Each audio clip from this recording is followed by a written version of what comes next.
Good day, students. Once again, we continue again with exercise 2.7 on compound interest, question number Q, which is the second last question for us to close this exercise. I have covered enough of this exercise. I think only one or two questions that I did not cover. For the understanding of the fact that it is not much of an issue. With that being said, let us then now continue and read the information provided under number Q. It says an investment of 5,000 amount to 7,400.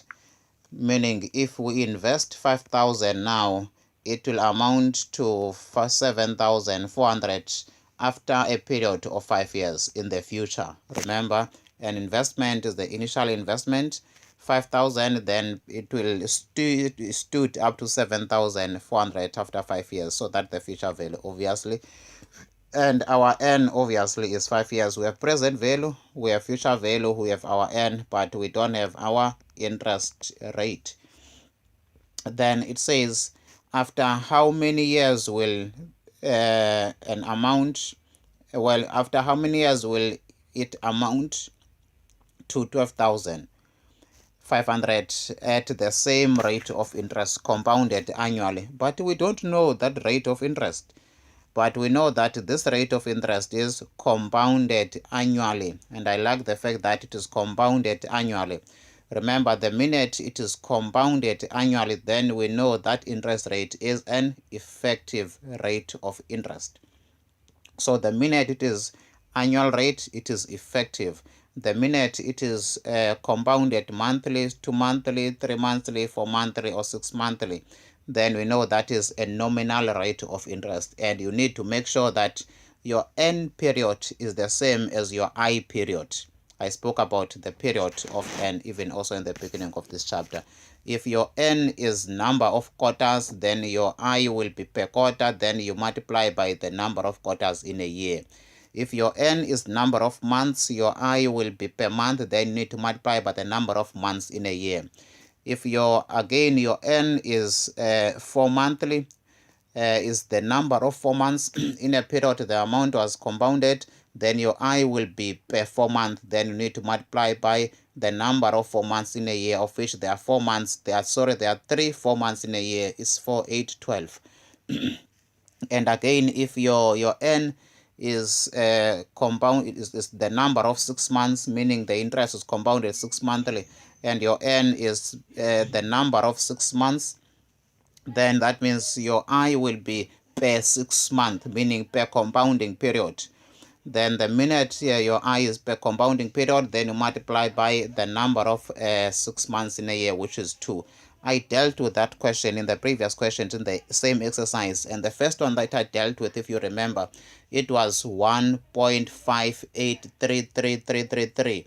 If you remember that question, it was the first question where the interest was compounded. Let me just go and verify because I still have that not far away from me. It was compounded, let me check, compounded 2 monthly, yes. It was compounded 2 monthly. And when we calculated our nominal rate of interest, remember we dealt with the effective rate of interest. That was done, but we needed under number B to calculate our nominal rate of interest. And in the calculation of that nominal rate of interest, we got 1.58. I think it was 1.5833 with 7 threes. Then I said that rate of interest in the calculator was per 2 months. It was per 2 months. And there was also another one when I continued, which I don't remember which one is it. So we said this was per 2 months from the calculator. Then we needed to say multiply by the number of 2 months in a year. And I said how many 2 months in a year? There are 6 2 months in a year. Then there are 6 2 months in a year. Or 2 goes 6 times in 12 because a year has 12 months. Then it gave us, I think it was 8.76. I'm not quite sure of the accuracy of the numbers. But obviously you did go through this question and you still have the memory or the remembrance of it. So I'm just recapping and reminding you of such, but now we are on alphabet Q. We know that the rate of interest, it is compounded annually. This is what touched me. They say at what rate of interest compounded annually, meaning it's a once off, meaning our n must be in years, and the minute our n is in years, then we'll be done and dusted with that. Then after, our I will be per annum or compounded annually. Now we first need to calculate our rate of interest. We first need to calculate our I, because an amount of 5,000 increase up to 7,400, and we do have present value, the future value, and our n is 5. Then we just need to say compute I, so that we get to know how much is this rate, that is an effective rate compounded once a year. So let us do all of that, then we will be done very soon. Then we are now doing alphabet Q. We have our plus minus 5,000. Remember, the reason why we are saying plus minus 5,000, which is minus, in fact, minus 5,000 is indicating outflow of cash, that we are investing 5,000. Therefore, cash will decrease from our bank account, that is from financial accounting point of view. In this case, you'll be crediting your bank because money went out. Then after, we have 7,400, which will be received in the future. This will be indicating inflow of cash. This will be increasing your bank on the debit side. Then we have our n as 5. Then what do? We say compute the interest rate. Now I want to highlight again that our n is number of years. Our n is number of years, or our n is in years. And the minute our n is in years, then our interest will be per the period n is at. If our n is in years, then our interest computation will be per the period of n. So if this is 5 years, or since this is 5 years, then our interest will be per year. And we don't have to multiply it again. Why? Because the interest in this scenario, in the information provided to us, was stated to be compounded annually, meaning once a year, meaning we are looking for the interest rate for the year that ends compounded once a year. So we just say compute our I, and we don't multiply in this case because our n is in years and we are looking for the interest rate that is in years. Sorry if I'm explaining too much, but I just want to link this with also some of the questions that I did before for more clarity and understanding. Now, we say plus minus 5,000 rands. Please don't forget to say second function alpha 00 to clear the memory of your calculator. Plus minus 5,000 rands is the present value. 7,400 is the future value. 5 is our n. Then we compute the interest rate. Then our interest is 8.15615642982% per annum, compounded annually. Compounded annually. Compounded annually. Then that is what we needed. Remember, if you were required to round it off to 2 decimal places, if you were 8.16, if you were required to take it to 2 decimal places, then that will be, there is no instruction in terms of the rounding off. So if there is no instruction, take all the decimals in the future. When I'm saying take all the decimals in the future, I'm saying in the next, or in response to the question, we must take all the decimals. What was the requirement?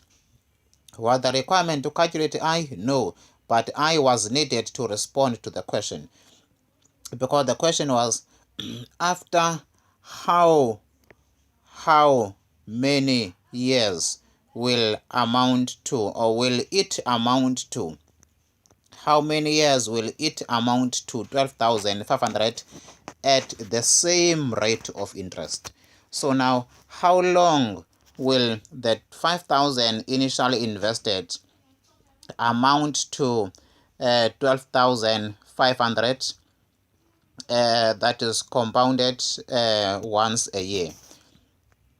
So that means we need to say that 5,000 is the present value, and now how long will this 5,000 become 12,500? Therefore now our focal date will change to 12,500, meaning the future value now becomes 12,500. Then we say if we invest 5,000, how many years will it take it to become 12,500? We are looking for n in this case. We are looking for n.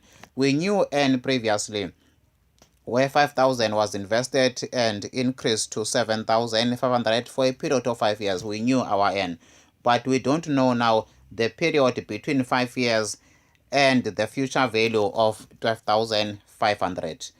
So let us go on that one now, and which we know that we do have our present value plus minus 5,000 is our present value. We're still wanting to invest this 5,000, and we want to know how long will it take this 5,000 to increase to 12,500 if we are earning the same interest rate of 8.156429832% per annum compounded annually.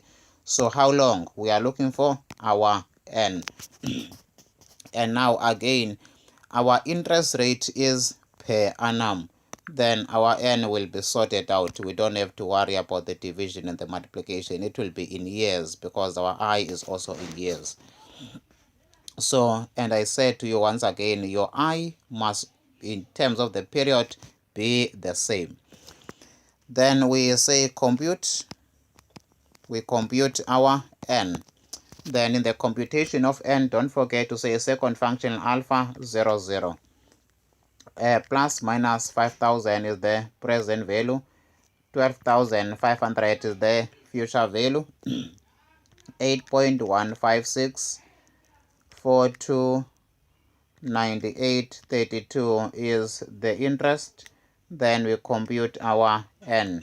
We compute n is 11.68612708. So we can say our n is equivalent to 11 years and a couple of months, or equivalent to 12 years if we can round off to the whole number if we'll be instructed. Remember, if this is a multiple choice question and you are choosing it on the system called Blackboard Online, then there's nothing to worry because you'll be given A, B, C, D. And if they say 11 years, but in this case, let me not use this example because it will not work very well on linear percentages. But it will be made very clear in terms of what to round off. What I wanted to explain now will just confuse you more. We can say we can round it off to 12 years. Or let me still use other numbers, BC. If they have options of 12 years, 13 years, and 17 years and other options, there is no 11 years. Then obviously they rounded up. Therefore now 12 years will be the correct option. And also the information will be very clear in terms of the rounding off. So that one is fine. I covered what I was explaining before and cancelled. So this will be our n, which is 11 years, meaning it will take 11 years, or it will take extra 6 years because the 5,000 became 7,400 for a period of 5 years. So it will take extra 5 years and a couple of months for it to increase to 12,500 rands. Now that is made very clear. Then I can go to the last question on exercise 2.7 on compound interest. Thank you guys once again.